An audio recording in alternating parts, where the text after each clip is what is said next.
안녕하세요. 34살 남자입니다. 결혼 2년 차이고요. 사연을 보통 여자분들께서 보내주시는데 제가 적어도 되는지 모르겠지만 정말 답답하고 어디 털어놓고 싶은 마음에 이렇게 용기 내서 사연 보내봅니다. 저는 평범한 집안의 둘째로 태어났고 위로는 누나가 한 명 있습니다. 본가는 지방이고 현재 저는 가족들과 떨어져 서울에 혼자 자리 잡아 생활하고 있습니다. 막연하게 서울 생활의 꿈도 있었고 지방에서 사는 게 너무 싫었습니다. 그래서 재수를 했지만 엄청 노력해서 서울에 있는 유명 대학에 진학하게 되었고 그때부터 저의 서울 라이프가 시작되었습니다. 대학을 졸업하면서도 대입을 준비하던 것처럼 1년이란 시간을 더 방황했어야 했지만 서울 안에 있는 꽤나 괜찮은 회사에 들어가게 됩니다. 그때부터 저는 완전히 서울에 정착하게 되었습니다. 회사를 다닌 지 6년 차가 되니 제 수중에 돈도 2억 정도 모이고 조금 안정기로 돌아서게 되더라고요. 그러니 자연적으로 결혼을 하고 싶어졌습니다. 그렇게 아내를 만나게 되었어요. 아내는 회사 근처 카페에서 만났습니다. 회사 근처라서 직장 동료들이 자주 가는 카페인데 제 와이프는 그 중에서도 이쁘기로 소문난 카페 직원이었습니다. 정말 회사 남 직원들 중 커피를 마시지 않는 사람도 제 아내 구경을 하기 위해서 일부러 카페에 갈 정도였으니 이쁘기로 소문난 그녀가 제 애인이 되었을 때는 정말이지 저도 믿을 수가 없었습니다. 정말이지 동네방네 자랑하고 싶더라고요. 하지만 결혼을 준비하게 되면서 알게 모르게 아내의 이유 없는 시댁을 향한 적개심이 가끔씩 눈에 보일 때가 있었습니다. 둘만 있을 때는 저에게 그렇게 잘했는데 유독 고향에 있는 누나나 엄마 이야기가 나오면 엄청 불편해하더라고요. 그렇다고 제가 아내에게 제 가족들과 엄청 살갑고 가까운 관계가 되어달라고 원한 것도 아닙니다. 본가 자체가 워낙 거리가 멀기도 하니 그냥 할 도리만 하자는 주의였는데 아내는 겪어보지도 않고 어디서 들으니 어떻더라 저떻더라 하면서 시댁에 대한 적개심이 굉장히 심해 보였습니다. 그래 같은 여자다 보니 당연히 저희 누나라든지 어머니와는 불편할 거라는 생각도 들기는 했는데 그 정도가 조금 심하다 싶을 때가 조금 있었어요. 결혼을 약속하고 나서 얼마 안 돼서의 일입니다. 신혼집에 쓸 가전제품을 보러 다니다가 별다른 결정을 못하고 있던 와중이었습니다. 고를 게 종류가 워낙에 많다 보니까 정신이 다 없더라고요. 아침 일찍부터 몇 군데 돌아다니다가 끝내 결정을 못하고 잠깐 휴식 좀 할 겸해서 카페에 들렸습니다. 아내가 잠깐 화장실을 간 사이에 핸드폰이나 봐야겠다 하고 핸드폰을 꺼냈는데 오랜만에 지방에 있는 누나에게서 먼저 연락이 왔더라고요. 뭐하고 지내냐, 어떻게 지내냐 이런저런 이야기를 나누다가 뭐하고 있냐고 물어보길래 아침 대바람부터 혼수 보러 다니느라 아주 정신이 다 없다고 대답했죠. 뭘로 살지는 정했냐고 누나가 물어봤는데 아직 TV며 뭐며 직접적으로 정한 건 아무것도 없다고 했습니다. 그 이야기를 하면서 누나가 TV는 어디 회사 걸 사는 게 맞다면서 자기의 의견을 말해왔고요. 화장실 다녀온 아내가 제가 누나와 대화를 하고 있다는 걸 알자 너는 우리 결혼 생활 이야기를 다 떠벌리고 있는 거냐며 엄청 불편해했어요. 아니 그냥 혼수 보러 왔다가 TV에 어디 거 살지 고민하고 있다고 말한 게 뭐가 그리 문제가 되느냐고 했더니 뭐 그런 것까지 말하냐며 입에 거품을 물더라고요. 제가 무슨 큰 잘못을 한 건가 싶어 이해가 잘 가지 않아 고작 이런 걸로 왜 그러냐고 물었더니 지금 제 누나가 시자짓을 하고 있는 거라고 열변을 토하더라고요. 그게 어떻게 시자짓이 되느냐고 했더니 지금 누나가 우리 혼수하는 것까지 간섭을 하려고 그러는 거라고 남자인 저는 눈치를 못 채더라도 자기는 다 알 수도 있다는 듯이 이야기하더라고요.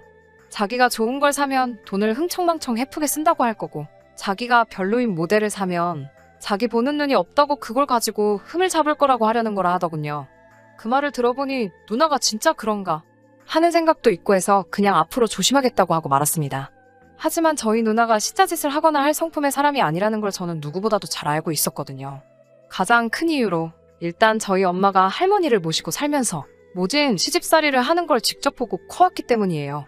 거기에 저는 손자라는 이유로 그나마 집에서 이쁨을 받았는데 누나한테는 할머니가 참 심술맞게 구셨거든요. 그래서 어머니나 누나 두 사람 전부 시자짓이라는 행위 자체를 싫어하는 사람들입니다. 시자짓하는 시모나 신우가 될 생각은 추호도 없다고 노래를 부르던 두 사람이었거든요. 결혼 준비하면서 결혼하고 나서도 우리 어머니가 아내에게 전화 연락을 먼저 하거나 그런 적도 한 번이 없었는데 뭐가 그렇게 불편하다고만 하는지 참 이해가 안 갔습니다. 어쨌든 그런 상황에서도 축복 속에 저와 아내는 결혼을 했습니다. 집은 제가 모은 돈과 부모님이 보태주신 돈까지 합해 서울에서 신축 빌라를 한 개 구하게 되었습니다. 투룸짜리 사이즈가 작은 신축 빌라여서 아내가 혼수로 집을 채우는 데는 1,500만 원이 채 들지 않았습니다. 아내가 일하는 카페가 근무 조건이 그다지 안정적인 편이 아니었던지라 많이 힘들어했습니다. 어차피 아르바이트식으로 일하는 거라 상관은 없었지만 그마저도 그만두고 싶다고 말하더라고요. 저는 아내가 계속 일을 해줬으면 하는 바람이 있었고 곧 죽어도 일을 그만두고 싶다는 아내를 겨우 뜯어 말려 애매한 맞벌이 부부로 생활을 하고 있었어요. 그리고 6개월 전 아내가 첫 아이를 임신하게 되었습니다.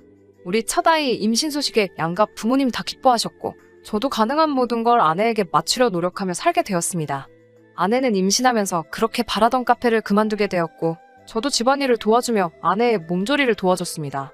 임신 16주차가 지나니 이제 안정기에 접어들었다며 친정 부모님하고 아이 태어나기 전에 한번 해외여행을 떠나고 싶다고 하기에 그렇게 하라고도 했어요.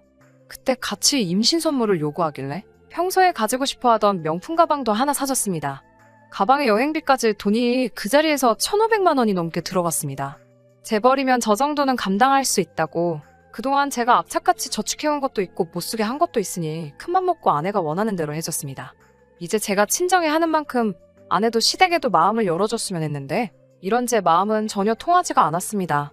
결혼 생활 2년을 하는 동안 저희 집에 저희 부모님이나 누나가 찾아오는 일은 한 번도 없었습니다.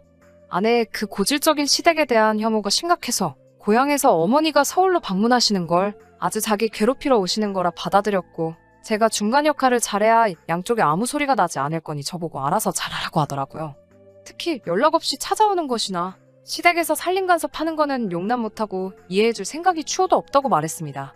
그 표현이 조금 거칠기는 했지만 요즘 여러 사람들이 시댁과의 이런저런 비슷한 문제로 이혼도 마다하지 않는다는 사실도 알고 있었기 때문에 당연하다고 생각했고 저도 그런 일은 없게 하기로 하겠다 약속했습니다. 저희 어머니도 결혼한 아들 집에 자주 들락날락 하는 거 안 좋다고 이해해 주셨기 때문에 아내가 걱정하는 그런 일은 전혀 없었고 제 누나 또한 와이프가 불편해한다는 걸 진작에 눈치채고 그때의 일로 결혼 후 저와 단 한 번의 연락조차 나누지 않는 사이가 되었고요. 아무튼 그날은 제가 회사에 급한 일로 주말이지만 출근해 있는 상황이었습니다. 어머니한테 연락이 왔어요. 임신한 제 아내 생각에 새벽바람부터 곰탕을 한 소프 고아놓으셨다고 하시면서 오늘 곧바로 전해주러 오시겠다고 하시더라고요. 제가 집에 있는 상황이었다면 그냥 제가 받기만 하면 되는 것인데 그러질 못하니 아내가 엄청 질색을 할 게 눈에 선해서 조금 당황스러웠습니다. 어머니도 마침 다른 날은 시간이 안 된다고 하셨어요. 어머니가 제가 곤란해하는 걸 이해하셨는지 자기가 출발할 때 직접 아내에게 전화하시겠다고 정말 공국만 전해만 주고 돌아올 테니 걱정하지 말라고 하시더라고요. 제가 미리 아내에게 연락을 한다고 하니 그건 한사코 말리셨어요. 제가 연락하는 순간 아내 입장에서 저녁 식사도 같이 해야 하나 하면서 어머니를 그냥 보내는 것도 엄청 스트레스를 받을 거라고 그냥 가져온 거 전해주기만 하면 되니 도착해서 문 앞에서 전화하고 건네만 주고 돌아오실 생각이라고 하셨어요. 아내가 어머니 저녁 식사를 대접할 거라고 생각도 되지 않았기 때문에 그냥 어머니께 알겠다고만 말하고 갑자기 출근하게 돼서 엄마만 불편하게 됐다고 죄송하다 사과를 드렸어요. 그리고 한참 다시 일을 하고 있었습니다. 시간이 어떻게 가는지 기억도 안 날 정도로 할 일이 많았어요. 그러다가 아내에게서 전화가 왔습니다. 시간을 보니 어머니께서 다녀가셨을 때쯤이 되었더라고요. 그래서 전화를 받았습니다. 어머니가 주신 거 잘 받았냐고 물어보기도 전에 다짜고짜 아내는 저에게 화부터 내더군요. 내가 이런 일 없게 해달라고 했지? 라고 시작하면서 어이가 없다는 듯 다짜고짜 화부터 내기 시작하는데 처음엔 어안이 벙벙해서 잘 이해를 못했습니다. 차근차근 달래가며 아내를 진정시키니 안 그래도 컨디션이 안 좋아서 꼼짝도 못하고 있는데 누가 벨 눌러서 보니 어머니더래요. 왜 시엄마들은 항상 연락도 없이 불쑥 찾아오냐고 이런 일 없게 해달라고 부탁했는데 그게 그렇게 힘드냐면서 화를 내기에 일단 아내를 진정시켰습니다. 아내에게 연락도 따로 준다고 했고 딱 가져오신 것만 전해주고 곧바로 돌아오실 거라고 했던 어머니가 대체 저에게는 말도 없이 아내가 저 지경까지 화나게 만들 정도로 뭔 짓을 하셨나 싶어서 처음에는 어머니께 아까 했던 거하고 왜 말이 다르냐고 쓴소리할 요량으로 어머니 좀 바꿔달라고 했어요. 그런데 어머니가 집에 안 계시다고 하네요. 이런 식으로 말없이 찾아오시는 거 문 한번 열어드렸다간 앞으로는 그게 당연한 줄 아는 법이라면서 이참에 시어머니 버릇을 단단히 고쳐주기 위해 일부러 문을 안 열어줬다고 하네요. 뒤통수를 뭐 단단한 거로 아주 세게 맞은 느낌이었습니다. 신혼집들이 이후로 며느리가 싫어한다고 별다른 연락 한번 먼저 하신 적 없었고 괜히 불편할까봐 집에 한번 찾아오신 적 없는 시어머니가 임신한 며느리 걱정돼서 밤새 곰탕 국물 우려내서 왕복 8시간 거리를 혼자서 찾아오셨는데 며느리가 한다는 말이 고작 시어머니 버릇을 이참에 고쳐놓아야 된다고요? 그 말에 저도 순간 이성을 잃고 아무리 예고 없이 찾아오셨어도 그렇지 이 엄동설안에 시외버스로 몇 시간이 걸리는 거리를 오셨는데 그게 기분이 나쁘다고 지금 제 어머니를 지금 문전박대한 거냐고? 너 지금 제정신으로 씨부리는 거냐고 한마디 했어요. 아내는 제가 화를 내고 있으니 불리하다고 생각했는지 아이 때문에 몸이 피곤하다는 핑계로 전화를 끊어버렸어요. 곧바로 아차 싶어 어머니께 전화를 드렸는데 아버지가 전화를 받으시더군요. 요즘 어머니가 자꾸 깜빡깜빡해서 전화기를 두고 나가셨다고. 네 엄마는 아직 안 만났냐고 걱정이 된다고 하시더라고요. 무슨 상황인지 대본에 이해가 가더군요. 전화기를 두고 가신 어머니가 출발하실 때 아내한테 전화를 당연히 하실 수 없었던 거죠. 그래도 어떻게 집까지 찾아온 어머니를 두고 아내는 자초지종도 묻지 않고 문전박대를 해버리고 말았던 거고요. 어머니를 생각하니 마음이 아프고 아내를 생각하니 정말 화가 치밀어 오르더라고요. 그러다가 회사 인포에서 가족분이 방문하셨다는 연락이 와서 후다닥 뛰어내려갔습니다. 가보니 어머니가 보자기 꾸러미에 바리바리 싸운 침을 양쪽에 드시고 서 계시더군요.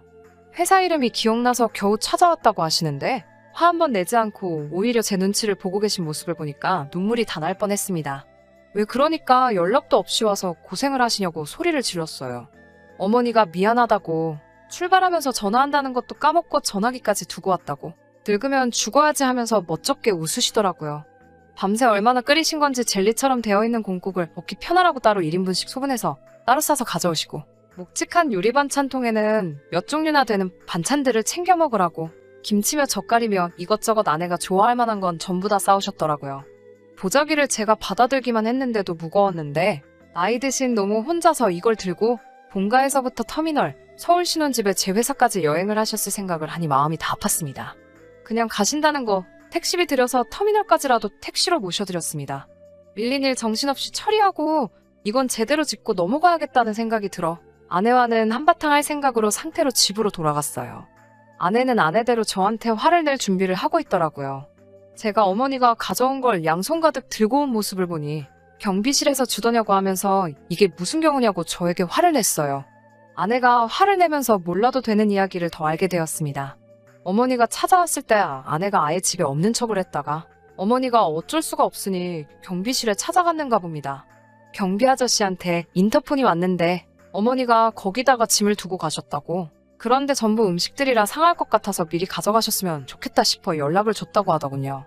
아내는 그냥 거기다 두던지 갖다 버리던지 아저씨들 드시던지 맘대로 하시라고 대답을 했는가 봐요. 그런데 어머니가 그 음식들을 고스란히 저희 회사로 가져오신 걸 보니 아무래도 그 경비 아저씨와 인터폰을 주고받는 와중에 옆에 같이 계셨던 것 같습니다. 아내에게는 불같이 화를 냈어요. 자꾸 숫자짓을 한다고 하는데 우리 엄마나 누나가 너한테 뭐 못 살게 군 적이 한 번이라도 있느냐고요. 오늘같이 연락도 없이 집에 찾아오는 게 숫자짓이지 않느냐고 따지는 말에도 제가 왜 그런 건지 어머니가 전화기를 두고 가셔서 연락을 할 수 없었다는 전후 사정을 말해도 그건 변명에 불과하다는 투로 대답을 하더라고요. 결과적으로 어머니는 연락 없이 찾아온 게 맞지 않느냐고 하는 말에는 대답을 할 수 없었지만 아내의 그 뻔뻔한 태도가 너무나도 화가 났습니다. 임신 중 예민한 상황인 것도 이해하고 시어머니나 신호가 어렵고 불편할 거라는 것도 다 이해를 했습니다. 무엇 하나 제가 먼저 이래라 저래라 하고 요구한 적 또한 없었습니다. 심지어 신우를 불편해하는 모습 때문에 결혼 후 단 한 번도 연락조차 하고 지낸 적이 없습니다. 다만 오늘 같은 날 아내가 최소한의 사람돌이를 했다면 아무리 말없이 방문하셨더라도 날 추운데 집 안으로 잠깐 모시고 따뜻한 차 한 잔이라도 대접해드렸다면 적어도 엄동설 안에 저희 어머니가 전화기도 없는 상황에서 그 무거운 짐을 들고 터미널과 저희 집, 제 회사를 왔다 갔다 하실 필요도 없었을 테고 그랬다는 생각을 하니 아무리 생각해도 아내를 용서할 수가 없네요. 장인 장모님 외식 몇 번 시켜드릴 동안 우리 부모님한테 즉석밥 한 그릇이라도 선물해 드린 적도 없습니다. 지금 생각하니 아내를 위해서 그랬다는 말은 저의 만족을 위한 말이었고 제가 부르자고 아주 못난 놈입니다. 이미 아내의 배는 불러오고 있고 곧 있으면 출산일이 임박해오는데 저는 더 이상 아내와 미래를 준비하고 싶지 않습니다. 저도 모르게 이혼하자는 말을 해버렸어요. 현재 아내는 친정으로 짐 싸들고 간 상태입니다. 누나는 오랜만에 연락이 와서 자초지종을 다 들었는지 그냥 이참에 갈라서라고 하네요. 어머니는 괜히 자기 때문에 제가 이혼하게 생겼다고 미안하다고만 하시고 있어요. 너무 갑갑한 마음에 저와 비슷한 상황이 또 있나 찾아보다가 이런 채널을 알게 돼서 마음도 한번 정리해볼 겸 해서 제 사연 적어서 보내봅니다. 아이를 생각하면 참는 게 맞고 어머니를 생각하면 이혼하는 게 맞는데 아직도 이 상황에 결정을 내리지 못하겠네요.